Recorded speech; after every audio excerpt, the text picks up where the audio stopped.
Muy buenos días, tardes o noches. En el momento y en el lugar en que nos encontremos, estamos aquí nuevamente en este espacio semanal. Muchas gracias por la aceptación que le están dando a estos comentarios. Y bueno, pues tal y como se los prometí, les voy a platicar esa anécdota del joven Andrés Manuel López Obrador que me platicó un amigo, José Luis Aguilera Ortiz, y que obviamente me autorizó para comentarla, pues de alguna manera para corroborar la veracidad de esta versión. Resulta que en los años 70, 80, era muy famoso el concurso del periódico El Universal. De ahí surgió también los concursos nacionales del INJUVE, de donde surgieron muchos valores y grandes oradores. Generalmente quien tiene la inquietud política pues practica la oratoria como uno de los instrumentos importantes para convocar y para convencer a las masas. Y pues resulta que el joven López Obrador, que seguramente sintió muy joven esta inquietud, participó en este concurso, esta vez convocado en la ciudad de Monterrey.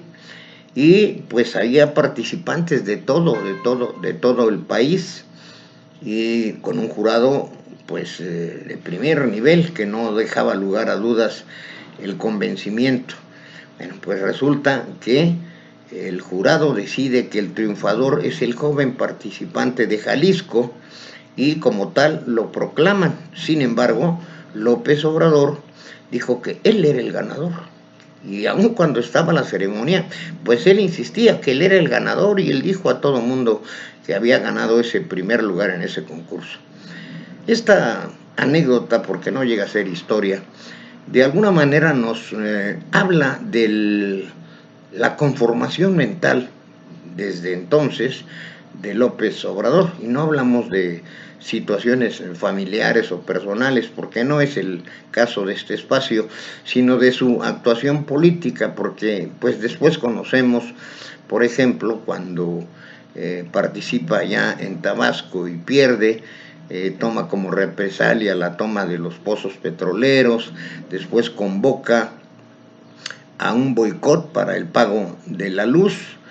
Es su punto de vista, es lo que él piensa, lo que lo convierte en una realidad. Más tarde, bueno, pues ya lo sabemos, ese famoso bloqueo en el Paseo de la Reforma que causó enormes pérdidas, enormes cantidades en la ciudad capital.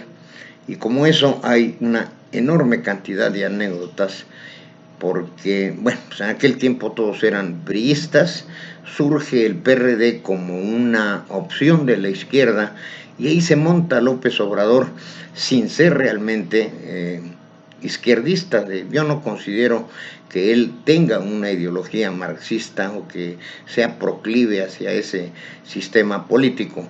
Más bien se monta en él y lo utiliza como una plataforma para después formar el gran movimiento que en su momento fue Morena, y que sin duda, eso tenemos que reconocérselo, fue un fenómeno mundial que se corrobora con los resultados de la elección, en donde logra más de 30 millones de votos que lo llevan legítimamente a ser el presidente de la República.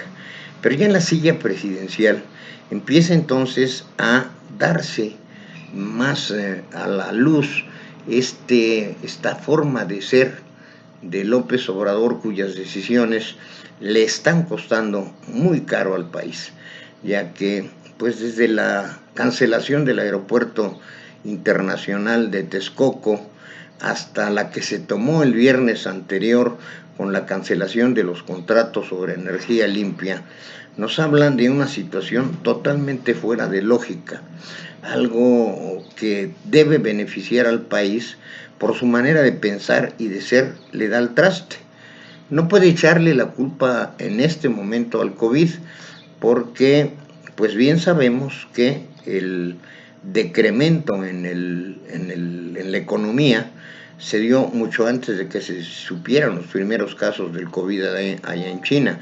Ya para diciembre México tenía un registro del menos 0.1% de crecimiento, y todo ello debido a estas decisiones, a esa intención que él llama la 4T, que es el cambiar las cosas por cambiar.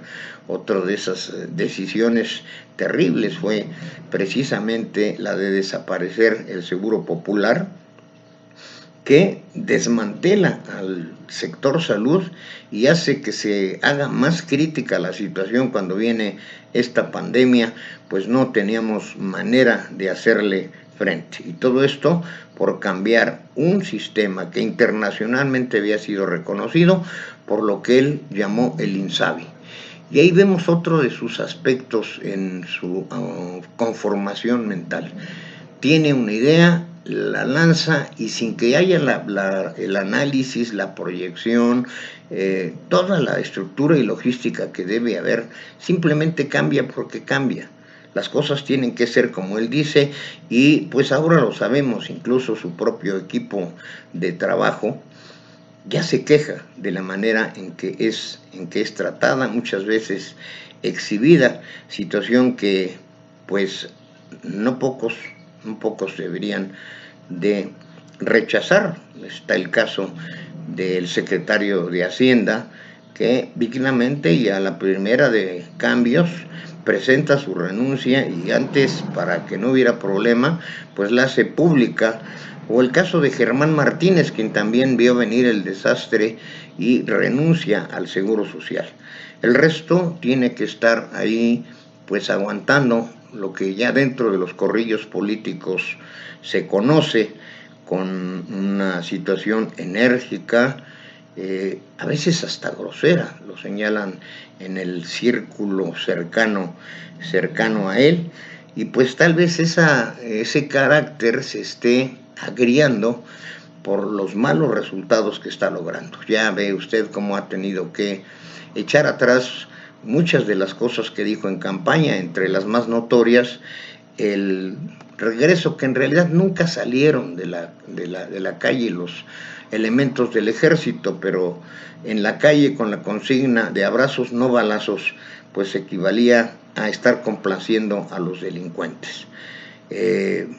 Lo más reciente, este viernes, que es realmente preocupante, que se publique en el Diario Oficial la cancelación de los contratos internacionales sobre energía limpia. Esto pone al país ya en una situación arcaica. Estamos de golpe por ese decreto retrocediendo 40 años, yéndonos a las épocas del carbón, de la generación de energía, con situaciones que son altamente contaminantes y que no pertenecen ya a este siglo. No entiendo una razón, no hay una razón lógica del por qué cancelar esta situación que le generará al país, que le está generando ya una serie de problemas legales. Ya hay amparos de inmediato, sobre todo en todos aquellos proyectos que ya estaban en marcha en el norte del país. Usted conoce esa anécdota también de que pasando por La Rumorosa, este hermosísimo paisaje, esa parte tan hermosa que tenemos del país, y ve ahí los generadores de energía eléctrica eólica, y dice, pues ¿quién puso ahí esos ventiladores? Esto nos habla de su ignorancia en cuanto a la vanguardia que tiene el mundo para la generación de energía eólica y fotovoltaica, que de un machetazo nuevamente López Obrador echa para atrás y deja al país en la prehistoria de las cuestiones energéticas.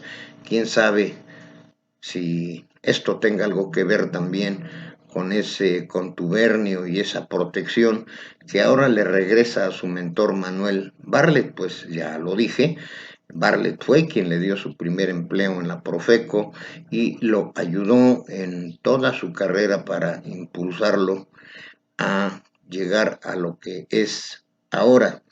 Entonces tenemos una visión del pasado que claramente se ve acentuada.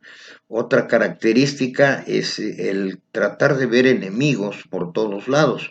Sabemos lo difícil que le resultó realizar su carrera política. Es el primer presidente egresado de la Facultad de Ciencias Políticas, pero le llevó 14 años. Tal vez eso le fue creando una serie de resentimientos, una serie de situaciones que hoy, que tiene todo el poder, porque el presidente, independientemente de todo, es un hombre muy poderoso que tiene todo el sistema a su servicio, y es ahí donde empieza a haber enemigos por todas partes. Ya le dije en la ocasión anterior que nada más falta que en su propia sombra vea enemigos. Y dentro de esos enemigos a los que ha calificado de fifís, conservadores, etcétera, también ha buscado una confrontación que para un presidente, para un hombre de poder, para un hombre de Estado es sumamente peligrosa.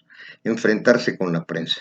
Lo mismo la prensa nacional que la prensa internacional, y ahí ha señalado de manera reiterada al periódico Reforma. A nivel internacional, pues periódicos tan prestigiados como el The Wall Street Journal, el Washington Post, el New York Times, o incluso uno en español, El País, que es de los más prestigiados también que tenemos en el mundo, que sabemos que tienen cuerpo profesional muy probado, que no publican nada que no haya sido corroborado, y pues ya como enemigos los califica incluso de faltos de ética. Esta situación va conformando lo que vemos y que creo que es una de las cosas que más le preocupa, no la pandemia, que bien sabemos ya que los números están siendo manipulados, manejados, y con todo y eso se ubica al país ya en el lugar número 17 en cuanto a número de enfermos y en cuanto a número de muertos. Este manejo de la pandemia también por esas situaciones de terquedad. Él mismo lo ha dicho, soy un terco, y él lo ve como una virtud, lejos de ser una condición de la que debe alejarse el gobernante. Entonces, su terquedad, su megalomanía, su manera de pensar de que lo que él dice es la realidad, es lo que día con día está sumiendo al país en un retroceso muy grave, en una condición sanitaria terrible, en una situación económica ya muy grave, pues las previsiones llegan ya a decir que será de -7 o -10% el crecimiento, y sin embargo no hay quien lo haga reaccionar. La sociedad ya le está manifestando su rechazo, sus números van a la baja. Algunas encuestas de las que se les puede creer más lo ubican ya abajo del 46, 47%, y sin embargo él insiste en que todo está bien, que el mexicano está feliz, feliz, feliz, a pesar de que el Coneval esta misma semana hizo una proyección que pronto tendremos ya a más de 10 millones de pobres más, y que una vez que salgamos de esta pandemia, la situación será crítica. La pregunta es cómo va a reaccionar y qué va a hacer si sigue rechazando los recursos que en bandeja de plata le ponen los organismos internacionales como el Banco de México, en fin, todas las instituciones financieras, el Fondo Monetario Internacional. Si Andrés Manuel no reacciona, será la sociedad mexicana la que reaccione y que la que la ponga en su lugar. Eso es lo previsible y seguramente en muy corto tiempo. Muy buenas tardes, noches. Nos vemos la próxima, aquí en su enfoque semanal.